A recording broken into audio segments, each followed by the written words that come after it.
안녕하세요. 오늘도 사연살롱을 찾아주셔서 감사합니다. 올해 결혼 31주년을 맞은 여성입니다. 저는 살면서 기적을 경험한 적이 단 한 번도 없었어요. 그 흔한 복권 한 번 사본 적이 없을 정도로 기적이니 행운이니 한 건 거의 믿지 않는 성격이죠. 그런데 얼마 전에 기적이라고 해도 과언이 아닐 정도의 기막힌 경험을 하게 되었어요. 우리 부부에겐 아픈 손가락이었던 막내 아들이 시련을 딛고 일궈낸 성과였기에 더없이 기쁘고 동네에 막내 소문을 내고 싶어서 이렇게 사연을 보내게 되었답니다. 우리 막내는 처음부터 우리 집 아이는 아니었어요.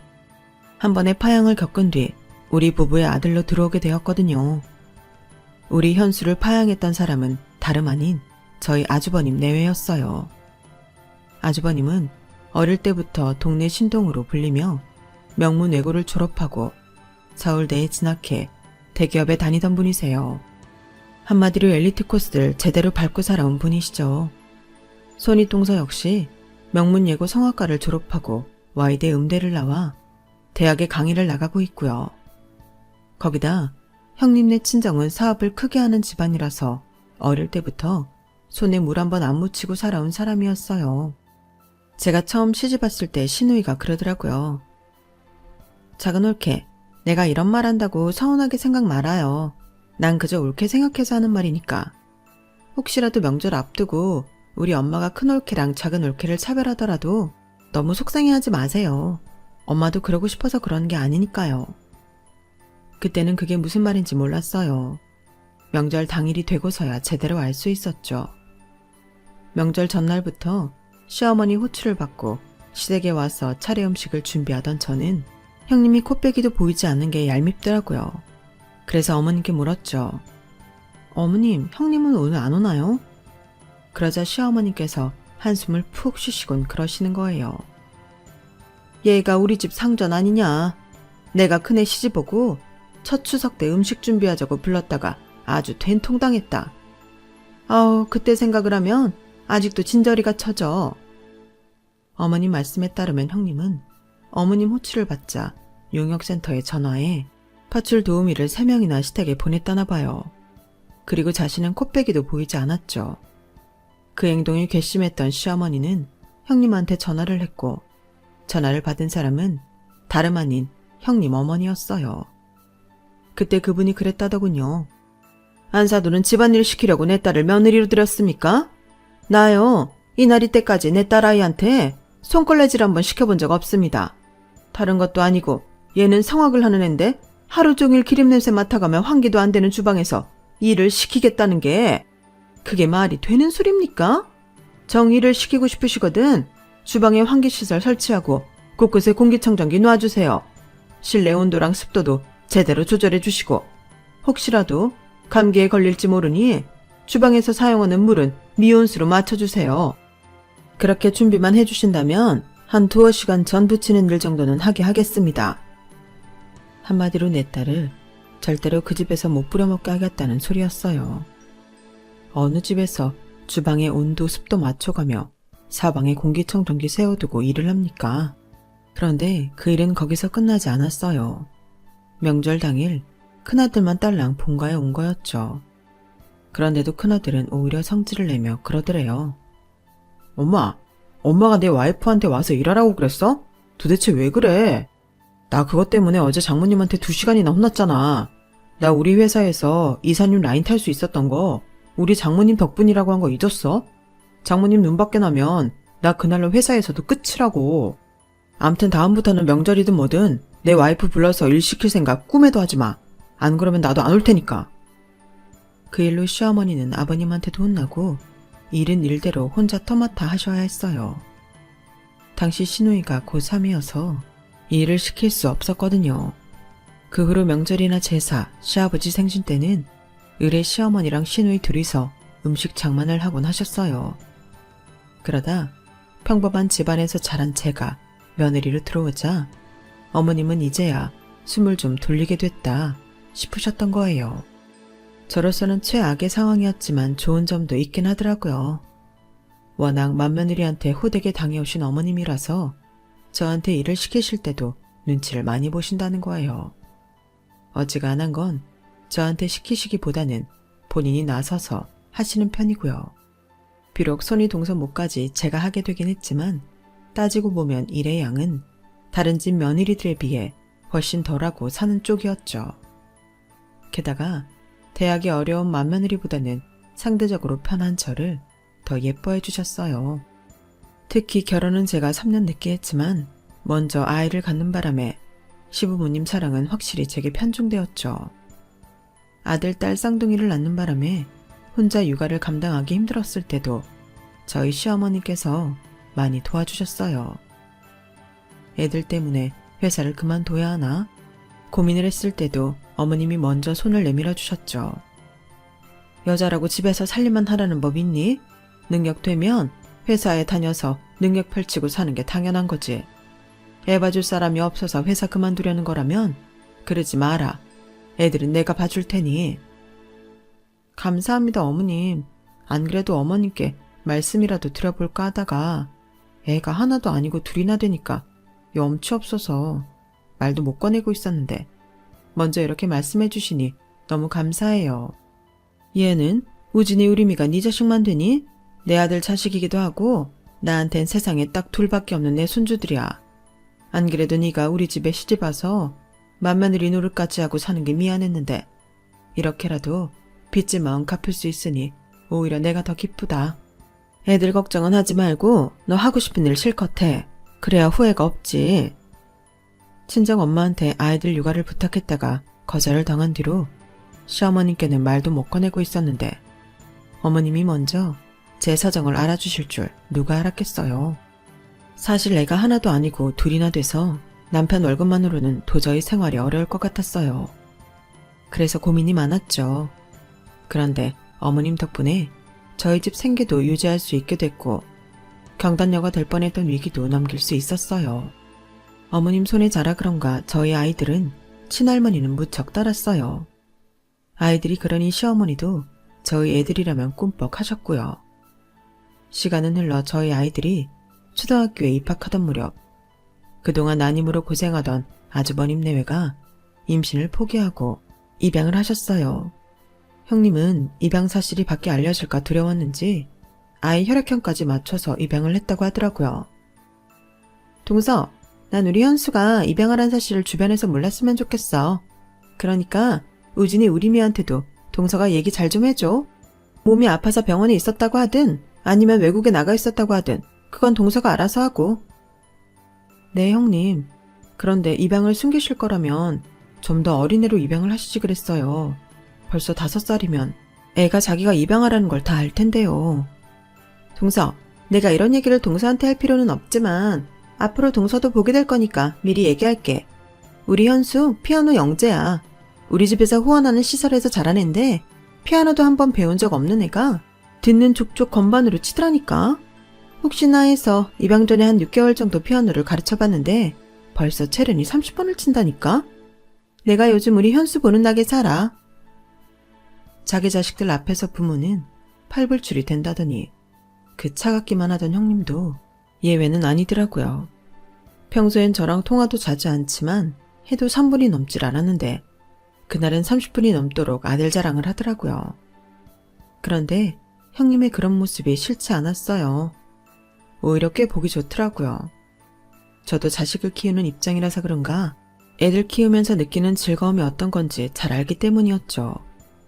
아이를 입양한 후로 아주버님 내외는 명절마다 시댁에 잘 오고 시부모님 생신 때도 아이를 앞세워 찾아오곤 했어요. 애 교육을 생각해서라도 일부러 시댁과 가깝게 지내려고 노력하는 것 같더라고요. 현수는 저희 아이들과도 잘 어울렸어요. 또래 애들보다 체구가 작아서 저희 아이들을 쫄랑쫄랑 따라다니는 게 꼭 엄마 오리를 쫓아다니는 아기 오리 같았죠. 어른들이 걱정했던 것과 달리 아이들이 잘 어울리자 형님도 안심하는 듯 보였어요. 시부모님께서도 혹여 아이가 상처 입을까봐 입양 사실을 숨기곤 저희 아이들한테 하듯이 현수를 예뻐해 주셨죠. 그렇게 한 3, 4년 정도는 평온하게 지냈어요. 그 일이 있기 전까지는요. 현수가 피아노 영재라며 잔뜩 들떠있던 형님의 기대와 달리 어느 순간부터 현수 피아노 실력은 좀처럼 나아지지 않았어요. 그러다가 중요한 콩쿠르에서 순위에도 들지 못하고 떨어져 버렸죠. 그 바람에 형님은 아이에게 더욱 강도 높은 연습을 시키셨고 결국 스트레스로 인해 현수는 피아노 앞에 서면 손이 굳어버리게 되었어요. 운동선수들이 겪는 입스와 같은 상황이었죠. 당연히 병원에서는 신체적으로는 아무 이상이 없다고 했지만 아이는 좀처럼 피아노를 치지 못했어요. 아이 문제로 신경이 예민해진 형님은 한동안 명절에도 시댁에 오지 않았어요. 아주버님 혼자 당일날 잠깐 들렀다가 차례만 지내고 가곤 했죠. 그런데 이듬해 설에 아주버님을 통해 충격적인 소식을 접하게 된 거예요. 네? 파양을 했다고요? 아니 왜요? 현수한테 무슨 일이라도 있었어요? 제 물음에 아주버님은 헛웃음을 짓더니 그러는 거예요. 집사람이 하도 피아노 영재라고 자기가 제대로 키워보고 싶다고 해서 입양을 했던 건데 결과적으로 꽝이더라고요. 영재면 뭐예요? 피아노 앞에만 가면 벌벌 떨고 울기만 하는데 집사람이랑 한 반년을 그것 때문에 싸우다가 결국 다시 보내버린 거죠. 괜히 레슨이다 뭐다 돈만 날렸다니까요. 차라리 처음부터 입양했다고 사실대로 말했으면 되는 걸. 집사람이 여기저기 거짓말을 해놓은 통에 내 자식 버린 나쁜 놈처럼 됐잖아요. 그래서 그냥 주변에 내 유학 보낸 걸로 했어요. 재수씨도 애들한테 그렇게 말해주세요. 아이의 인생은 전혀 고려하지 않은 채 자기들 체면만 걱정하는 모습을 보니 정말 역겹더라고요. 남편도 저랑 같은 생각이었는지 자기 형한테 처음으로 소리를 지르더라고요. 그걸 말이라고 해? 자식으로 받아들였으면 끝까지 책임을 져야지. 자기들 구미에 안 맞는다고 자식을 버려? 그렇게 가벼운 마음으로 입양을 해선 애한테 상처를 줘도 되는 거냐고. 형수 탓할 거 없어.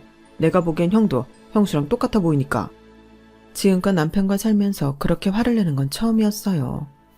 하지만 이번만큼은 화를 내는 게 당연한 상황이라 저도 남편한테 힘을 실어주었죠. 이 말이 맞아요. 어른이면 어른답게 처신하셨어야죠. 한 아이 인생을 그렇게 망가뜨려 놓고선 그깟 돈 아깝다는 소리가 나오세요? 자기들 욕심 때문에 입양했다가 성에 안 찬다고 파양해 놓곤 나쁜 소리는 듣기 싫으신가 봐요. 그런데 이번 일만큼은 저도 아주버님이랑 형님한테 좋은 말은 못하겠네요. 정말 최악의 인간이에요. 그날 우리 부부가 왜 그렇게 화가 났던 건지 그 이유는 잘 모르겠어요. 우리가 아이를 키우는 부모 입장에서 그런 건지 아니면 저희 아이들과 친형제처럼 뛰어놀던 현수가 눈에 밟혀서 그랬는지 모르겠지만 집에 돌아와서도 현수 생각이 지워지지가 않았어요. 그런데 그날 밤 저희 아들이 안방에 들어와 그러는 거예요. 엄마, 현수 우리 집에 데려오면 안 돼? 아까 큰아빠가 하는 소리 다 들었어. 현수 다시 시설로 보낸 거지? 맞지? 어른들이 다들 쉬쉬했지만 아이들끼리는 이미 현수가 시설에서 자라 입양이 됐다는 사실을 알고 있었더라고요. 현수가 말해줬어. 자기는 입양하라고. 그런데 현수는 큰아빠랑 큰엄마가 자기를 안 좋아한다고 하더라. 그래서 우리 집에 입양됐으면 좋았겠다고 그러더라고. 엄마, 현수 우리 집으로 데려오면 안 돼? 아들의 말에 남편도 저도 쉽게 대답을 할 수 없었어요. 입양이라는 게 기분에 따라 쉽게 결정할 수 있는 일은 아니니까요. 한 사람의 인생이 달린 중차대한 일이잖아요. 그걸 가볍게 생각했던 어른들 때문에 이미 한번 마음의 상처를 입은 아이에게 또다시 상처를 줄 수는 없으니까요. 그래서 일단은 현수가 있는 시설에 매주 찾아가서 아이의 마음부터 달래주기로 했어요. 비록 우리 부부가 자신을 파양한 건 아니지만 그래도 한 집안 사람이니 혹시라도 현수가 우리를 피하지 않을까 생각했었는데 오히려 그 반대더라고요. 우리 부부와 아이들을 보자 현수가 환하게 웃으며 달려오는 거예요. 그리고는 저희 아이들과 신나게 뛰어놀더라고요. 그렇게 반년 가까이 매주 현수를 만나러 다니던 우리 가족은 드디어 현수의 입양을 결정했어요. 앞으로 명절이다 뭐다 집안 식구들과 부딪혀야 하는 문제도 있어서 먼저 시부모님께 말씀을 드렸더니 흔쾌히 찬성을 하시더라고요. 아버님은 안 그래도 현수한테 너무 큰 죄를 지은 것 같아서 미안했는데 저희가 나서서 책임져주니 고맙다고 하시더군요. 잘 생각했다. 어른들이 책임지는 모습을 보여야 애들도 배우는 게 있지 않겠니? 혹시라도 현수가 큰애들 보기 불편하다고 하면 내가 걔들은 명절에도 오지 말라고 할 테니까 그런 건 걱정하지 말아라. 그리고 둘째야, 내 자식이 벌인 일을 괜히 너한테 떠넘긴 것 같아서 미안하구나. 아니에요, 아버님. 왜 아버님이 미안해하세요? 저희가 현수 데려오려는 건 다른 이유는 없어요. 그냥 현수가 남 같지 않고 꼭 우리 자식 같아서 그런 거예요. 대신 적어도 한동안은 아주버님 내외와는 거리를 두고 키우고 싶어요. 그래, 알았다. 달리 더 필요한 거 있으면 언제든 말하거라. 저희 뜻을 알아주시는 시부모님 덕분에 현수는 저희 집에 온 후로도 아주버님 내외와 마주칠 일은 없었어요. 저희 집에 온 이후로 현수는 이전처럼 밝은 모습을 되찾아갔어요. 아무래도 또래인 형과 누나가 있어서 쉽게 적응할 수 있었던 것 같아요. 그래서 저희 부부는 안심을 하고 있었는데 지금에 와서 생각해보니 너무 아니란 생각이었던 것 같네요. 현수는 겉으로 보기에는 잘 적응하고 있는 것 같았지만 실은 또 파양될지 모른다는 두려움에 떨고 있었던 거예요. 또래 아이들이라면 당연히 부모한테 떼도 쓰고 고집도 부려야 할 순간에 현수는 너무도 쉽게 받아들이고 포기하는 모습이 보였거든요. 모처럼 우리 가족이 외식을 하러 나갈 때도 자기가 먹고 싶은 걸 주장하는 걸 본 적이 없어요. 늘 형이나 누나가 먹고 싶어 하는 걸 따라서 먹곤 했거든요. 처음 몇 번은 그냥 넘어갔는데 시간이 지나도 늘 그러더라고요. 그래서 하루는 현수한테 직접 메뉴를 골라보라고 말했죠. 그랬더니 아이가 눈치를 보더라고요. 난 아무거나 다 좋아. 그냥 형이랑 누나가 먹고 싶어 하는 걸로 먹을게. 그 말에 왜 그렇게 가슴이 아팠는지 모르겠어요. 그래서 그날은 다른 날과 달리 쉽게 넘어가 주지 않았죠. 안 돼. 오늘은 현수가 골라주는 걸로 먹을 거야. 매번 형이랑 누나가 골랐잖아. 오늘은 현수가 한번 골라봐봐. 그러자 아이는 마지못해 가장 저렴한 메뉴를 골랐어요. 현수가 고른 메뉴를 먹고 집으로 돌아왔는데 자꾸 울컥울컥 하는 거예요. 그러다 결국 잠들기 전 눈물이 터지고 말았어요. 여보, 우리가 현수한테 잘하고 있는 걸까? 애가 자꾸 눈치를 보는 게 너무 속상해. 아직도 우리를 부모로 받아들이지 못하는 것 같아. 애가 또다시 버림받을까봐 전전긍긍하는 게 다 내 잘못 같단 말이야. 남편은 제 말에 소리 죽여 낮은 한숨을 쉬었어요. 남편도 저와 똑같은 고민을 하고 있었던 거죠. 세상의 모든 부모는 초보라고 하잖아요. 이번 생에 처음 부모가 돼서 살아보는 건데 어떻게 완벽할 수가 있겠어요. 하지만 적어도 내 자식이 부모 품 안에서 불안에 떨며 산다면 그건 그렇게 만든 부모 탓인 거잖아요. 최고의 부모는 아니어도 아이가 안심할 수 있도록 품어줄 수 있는 부모가 되고 싶었는데 그게 너무 어려워서 어떻게 해야 할지를 모르겠더라고요. 형과 누나한테 하는 것과 달리 더 편을 들어주거나 신경을 쓰면 아이가 더 불편해할 것 같아서 늘 똑같이 대하려고 노력했어요. 잘못하면 똑같이 혼내고 잘하면 똑같이 칭찬하고 너는 형 누나와 다르지 않다는 걸 느끼게 해주려고 남편과 저는 매 순간 노력을 했죠. 그런 노력에도 불구하고 현수는 완벽하게 우리 부부의 품에 달려들지는 않았어요. 자기도 다가오려고 노력을 하는 게 보였지만 마지막 단계에선 늘 주춤하더군요. 저와 남편은 겉으론 여유 있는 모습을 보였지만 실은 늘 전전긍긍이었어요. 그런데 하루는 저희와 마찬가지로 아이를 입양해 키우는 엄마가 그런 말을 하는 거예요. 내가 아이를 의식하면 아이도 자연히 그런 부모의 마음을 느껴요. 불쌍하니까 잘해줘야지. 상처가 있는 아이니까 내가 더 아껴줘야지. 대개 아이를 입양한 부모들이 그렇게 생각하는데 그거 아이들이 귀신같이 알아버린다고요. 그럼 아이는 생각하죠. 아, 역시 나는 입양하구나. 부모가 먼저 그런 의식을 떨쳐버려야 해요. 그러면 아이도 그제야 안심을 하게 된다고요. 그 말을 들으니 그동안 했던 노력이 아이를 위한 게 아니라 내 자신을 위한 거였다는 생각이 들었어요. 한 번에 의식적인 행동을 떨칠 수는 없었지만 조금씩 놓는 연습을 하다 보니 어느샌가 나 자신도 현수와 내가 낳은 두 아이가 똑같이 느껴지더라고요. 그렇게 되기까지 11년이 걸렸어요. 그랬더니 저희 현수가 어떻게 변했는지 아세요? 하루는 온 식구가 둘러앉아 삼겹살을 구워 먹는데 그러는 거예요. 아빠, 나 음악하고 싶어. 실용음악과에 가고 싶은데 그러려면 음악학원에 다녀야 한다더라고. 나 학원 보내주면 안 돼? 지금껏 단 한 번도 뭘 해달라고 요구한 적 없던 애였기에 남편과 저는 뛸 듯이 기뻤어요. 하하, 현수가 드디어 원하는 게 생겼구나. 그럼 들어줘야지. 근데 비싸냐? 음악학원 학원비. 그러자 큰아들이 야유를 퍼부었어요. 에이, 뭐야. 다 들어줄 것처럼 좋아하더니 돈 앞에선 꼬랑지 내리기야.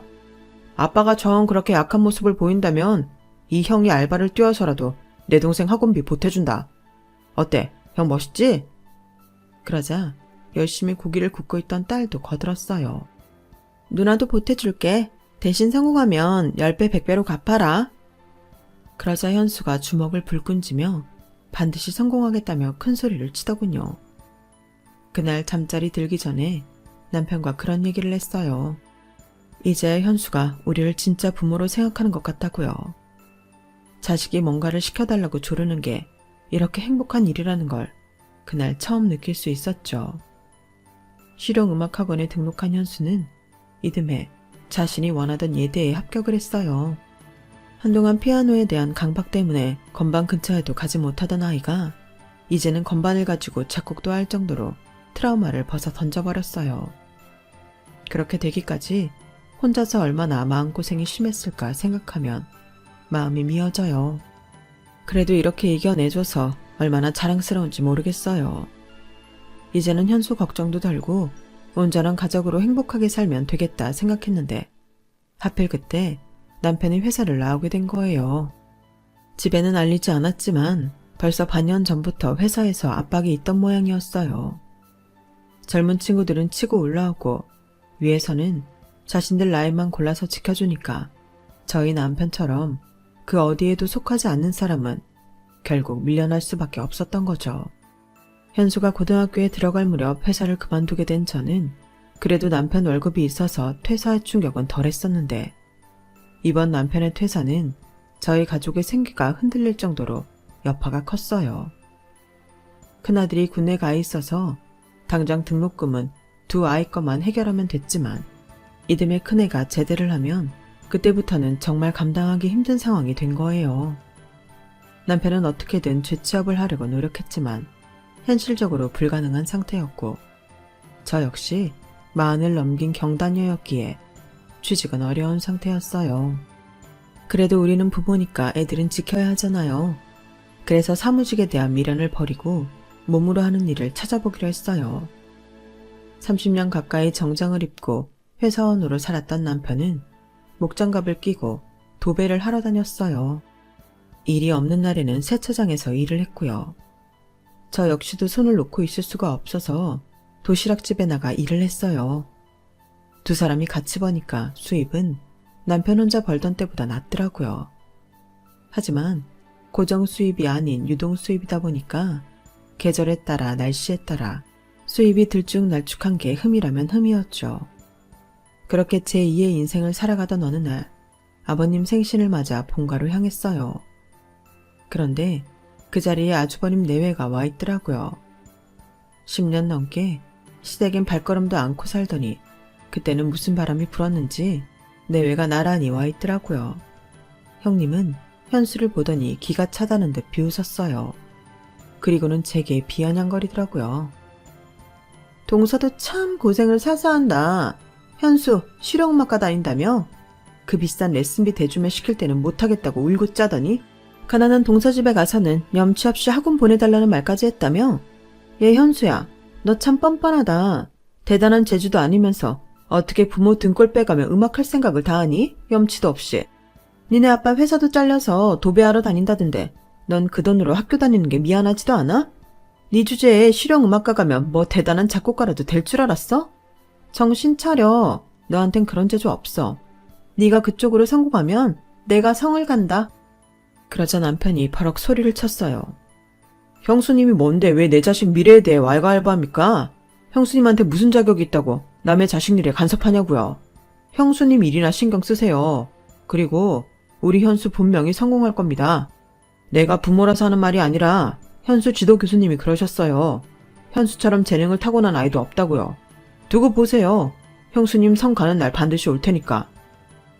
남편이 도끼 눈을 뜨고 형님을 노려보자 아주버님이 나서려다 주춤하더라고요. 아버님이 제 남편을 두둔하고 나서셨거든요. 현수 애비 말 틀린 거 하나 없다. 현수 대학 들어갈 때 수석으로 들어갔어. 그 많은 애들 중에서 1등으로 들어간 애가 재주가 없는 거라면 도대체 누가 재주가 있는 거겠냐? 앞으로 큰애 넌 말 함부로 하는 버릇 고쳐라. 아버님이 형님을 꾸중하시는 건 처음이었어요. 그런데 그보다 더 놀란 건 형님 태도였죠. 물론 10여 년 전 일이기는 하지만 분명 그때는 시부모님이 형님 비위를 맞추는 느낌이었거든요. 그런데 그날은 아버님 말씀에 형님이 아무 말 못하고 고개를 조아리고만 있더라고요. 우리가 알지 못하는 무언가가 있구나 생각했는데 다음날 신우이가 전화해 그 궁금증을 해소해 주더군요. 올케 몰랐어요? 큰올케 친정 망했잖아요. 벌써 몇 년 됐어요. 그 바람에 큰오빠도 회사에서 낙동강 오리알돼서 결국 잘렸잖아요. 어제 아빠 생신에 찾아온 것도 사업자금 대달라고 부탁하러 온 거예요. 사업자금이요? 아버님한테 그런 돈이 있대요? 참 기가 막혀서 글쎄 큰오빠가 선산 팔아달라고 그랬대요. 완전 미친 거 아니에요? 그냥 땅도 아니고 선산을 팔아달라고 몇 달째 아버님을 조르는 모양인데 아버님이 쉽게 허락을 하지 않는 모양이었어요. 사업 잘 되면 다시 찾아드리겠다고 했다지만 그게 어디 믿음이 가야죠. 처가 덕에 대기업에서 그간 잘 버티긴 했지만 아주버님이 그리 일을 잘하는 타입은 아니거든요. 공부머리랑 일머리는 어디까지나 다른 거니까요. 아무튼 형님네 친정이 망한 뒤로는 내외가 명절이고 시부모님 생신 때마다 시댁에 찾아오곤 했어요. 그럴 때마다 저희 부부는 신경을 곤두세우고 있어야 했고요. 그나마 다행인 건 정작 현수는 아주버님 내외를 그리 신경 쓰지 않는다는 거였죠. 그렇게 선산을 뺏으려고 온갖 문지방이 닳도록 드나들던 아주버님 내외는 아버님이 선산을 제 남편 명의로 돌려버리자 본가의 발걸음을 딱 끊었어요. 다시 얼굴을 보게 된 건 저희 딸 결혼식 때였죠. 대학을 졸업하고 직장생활을 시작한 딸은 이듬해 CC였던 대학 선배와 결혼을 했어요. 안 싸더니 말기 암 투병 중이라서 하루라도 빨리 식을 치르자고 해서 어쩔 수 없이 서두르게 된 거였죠. 그러다 보니 준비된 돈도 없고 정말 막막하더라고요. 솔직히 그땐 아버님께 말씀드려서 어떻게든 도와달라고 해볼까 생각했죠. 그런데 글쎄 현수가 제 누나 결혼 자금으로 쓰라며 1억을 내놨지 뭐예요. 딸아이는 물론 우리 부부도 놀라서 아무 말도 못하고 있었어요. 대학 졸업하고 선배가 하는 회사에서 공 만드는 일을 한다고 했었는데 그 일을 해서 이 큰 돈을 모았다는 게 도저히 믿어지지가 않더라고요. 제가 그쪽 사정을 잘 모르는 것도 있지만 아무리 그래도 1억이 류직 걔 이름은 아니니까요. 현수야, 너 이 돈 어디서 난 거니? 혹시 사채나 그런 거 쓴 건 아니지? 그러자 현수는 깔깔대고 웃으며 그러는 거예요. 엄마, 아들을 그렇게 못 믿어? 설마 사채로 돈을 빌렸겠어. 그동안 내가 만든 곡들이 꽤 팔렸어. 아직 정산이 덜 돼서 지금 내가 가진 게 이거밖에 안 되는데 아마 앞으로는 더 많이 벌 수 있을 거야. 내가 그랬잖아. 난 꼭 성공할 거라고. 아빠도 나 믿는다고 했잖아. 그런데 고작 1억에 이렇게 놀라면 내가 섭섭하지. 누나, 이 돈은 예전에 누나가 알바해서 나 학원비 대준 거에 이자 좀 붙인 거니까 부담 갖지 말고 써. 그리고 시집가서 그 집 사람들한테 절대 꿀리지 마. 누나 뒤엔 잘난 이 동생이 있으니까. 알았지? 막내의 성공 앞에 큰아들과 딸은 환호성을 지르며 춤까지 췄어요. 요즘 애들은 참 감정 표현도 솔직하더라고요. 옛날 사람인 우리 부부는 벙찐 표정으로 늘쉬울만 불켰는데 말이죠. 그렇게 딸은 지 동생이 준 결혼자금으로 결혼식을 올리게 됐어요. 결혼식 날 현수는 자기 회사 가수들을 불러 축하 공연까지 해주었죠. 그 모습을 지켜보는데 자꾸 눈물이 나는 거예요. 딸 결혼식인데 막내 아들 때문에 눈물을 흘리고 만 거죠. 그렇게 결혼식이 잘 끝나는구나 했는데 결국 사단이 난 거예요. 친인척들 중에 몇몇이 친구들과 공연을 한 현수를 알아본 거예요. 좀 전에 건반치네 현수 맞죠? 제 어릴 때도 피아노 신동이라고 이제 큰며느리가 자랑하고 그랬었잖아요. 근데 왜 제가 제 작은 엄마를 보고 엄마라고 불러요? 현수 쟤는 큰집 아들 아니었어요? 누군가 던진 한마디에 식장은 어수선해졌어요. 그러다 집안 어른 한 분이 형님한테 대놓고 물으셨죠. 아가, 쟤네 아들 아니냐? 네가 피아노 신동이라고 자랑하고 다녔었잖아. 그러자 형님은 벌개진 얼굴로 누나를 굴리며 말했어요. 맞아요. 저희 아들이에요. 애가 어릴 때부터 작은 집에 자주 놀러가고 그러다 보니까 작은 엄마한테도 엄마라고 부르며 사네요. 형님은 쓴웃음을 지으며 상황을 정리하려고 노력했어요. 그런데 그 순간 현수가 형님한테 다가가 회심의 한마디를 해버리고 만 거예요. 저 파양하셨잖아요. 그 말에 식장에 있던 사람들 시선이 형님 내외한테 쏠렸어요. 형님은 현수의 입을 막으려고 손을 휘저었지만 소용없었어요. 그러기엔 현수 키가 많이 컸거든요. 피아노 신동인 줄 알고 입양했다가 콩쿠르 떨어지자마자 쓸모없다고 다시 시설에 버려놓곤 왜 거짓말 하시냐고요. 두 분이 버린 저를 데려다 아들로 키워주신 분은 당신들이 아니라 저기 혼조석에 앉아 계신 우리 부모님이세요. 저한테 재능이 없다고 내가 성공하면 성을 가겠다고 하셨던 분이 막상 제가 성공하니까 아들인 척 하고 싶은 건 아니죠? 그런 게 아니길 바랄게요. 저는 수백억을 준다고 해도 당신들 아들은 하고 싶지 않으니까요. 두 분 가슴엔 사랑이 없거든요. 오늘 우리 누나 결혼식에 와주신 건 감사하지만 조용히 식사나 하고 가세요. 오늘은 기쁜 날이라서 당신들 얼굴 보고 기분 상하기 싫으니까요. 담담하게 자기 할 말을 하고는 제 곁으로 온 현수는 제 손을 꼭 잡았어요. 커다란 손이 바들바들 떨리고 있더라고요. 그래서 두 손으로 내 아들 손을 꼭 쥐어주었죠. 비록 작은 소동은 있었지만 딸아이 결혼식은 무사히 마칠 수 있었어요. 운명처럼 우리 부부한테 와서 오늘 같은 기적을 일으켜준 내 아들 현수. 이 정도면 엄마로서 자랑할 만하죠. 비록 한 번의 상처는 있었지만 우리 아이들이 앞으로는 날개를 활짝 펴고 저 높은 하늘을 훨훨 날 수 있었으면 좋겠어요. 더 따뜻한 세상일 되길 바라며 제 사연 들어주셔서 고맙습니다. 항상 건강하고 즐겁게 사세요. 여러분, 사연 댓글에 응원과 현명한 조언 부탁드려요. 좋아요와 구독은 저에게 큰 힘이 됩니다. 오늘도 좋은 일 가득하세요.